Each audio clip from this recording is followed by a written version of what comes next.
Lunch বা ডিনারে যদি একটু ঝাল ঝাল গরুর মাংস হয় আর সাদা ভাত, তাহলে কিন্তু জমে ক্ষীর হয়ে যায়। তো আজকে আমি আপনাদেরকে দেখাবো কিভাবে আপনারা ঝাল ঝাল গরুর মাংস রান্না করবেন। চলুন দেখে নেওয়া যাক। প্রথমে আমি 1 কেজির মতো মাংস নিয়ে নিয়েছি। এখানে মাংসটা আমি ভালো মতো ধুয়ে নিয়েছি। এবার এতে আমি দিয়ে দিব কয়েকটা তেজপাতা, দারচিনি, কয়েকটা এলাচ এবং কয়েকটা লবঙ্গ। এবার এতে দিয়ে দেব পরিমাণ মতো রসুন বাটা, আদা বাটা এবং কুচি করে রাখা পেঁয়াজ।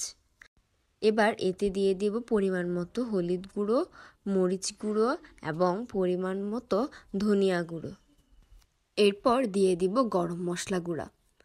দেন দিয়ে দিব এর সাথে পরিমাণ মতো তেল। এরপর এতে দিয়ে দিব স্বাদ মতো লবণ। এবার যখন আমার সব কিছু দেওয়া হয়ে যাবে, আমি এটা ভালো মতো মেখে নিব।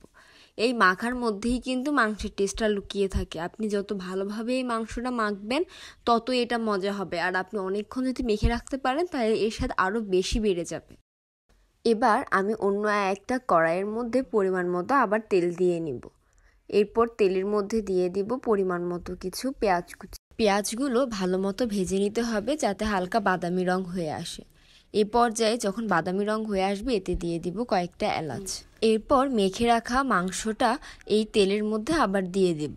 মাংসটা ভালো মতো নাড়াচাড়া করে নিতে হবে, যাতে পেঁয়াজগুলো ভালো মতো মাংসের গায়ে লেগে যায়। ভালো মতো মাংসটি নাড়াচাড়া করার পর এটি কিছুক্ষণের জন্য জাল দিতে হবে। ভালো মতো কষিয়ে নিতে হবে, যাতে মাংসটার গায়ে মশলাগুলো ভালো মতো লেগে যায়। মাংসটা যত বেশি কষাবেন ততই ভালো লাগবে, আর মাংসের ভিতরে ঝোলটা ভালো মতো ঢুকবে। দেখুন কি সুন্দর কালার এসেছে। এবার এটা ভালো মতো কষিয়ে নেওয়ার পর আমি এতে দিয়ে দিব পরিমাণ মতো আলু।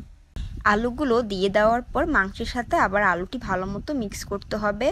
যখন এটা ভালো মতো মিশে যাবে, তখন আমি এর সাথে দিয়ে দেব পরিমাণ মতো পানি।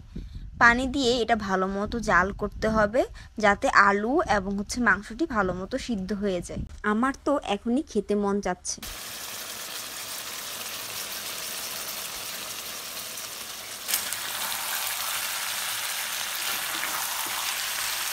ভালো মতো মাংস এবং আলুগুলো কষিয়ে নেওয়ার পর এতে দিয়ে দিতে হবে পরিমাণ মতো পানি। এবার পানি দিয়ে ভালো মতো এটা সিদ্ধ করতে দিতে হবে।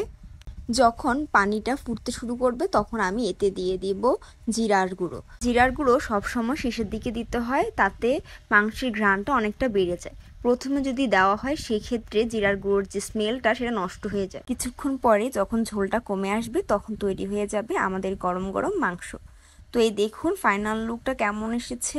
এটা খেতে কিন্তু খুবই মজা হয়েছে। আপনারা বাসায় এভাবে ট্রাই করে দেখতে পারেন আর আমাকে জানাবেন কেমন হয়েছে। তো আজকে এতটুকুই। আল্লাহ হাফেজ, ভালো থাকবেন সবাই।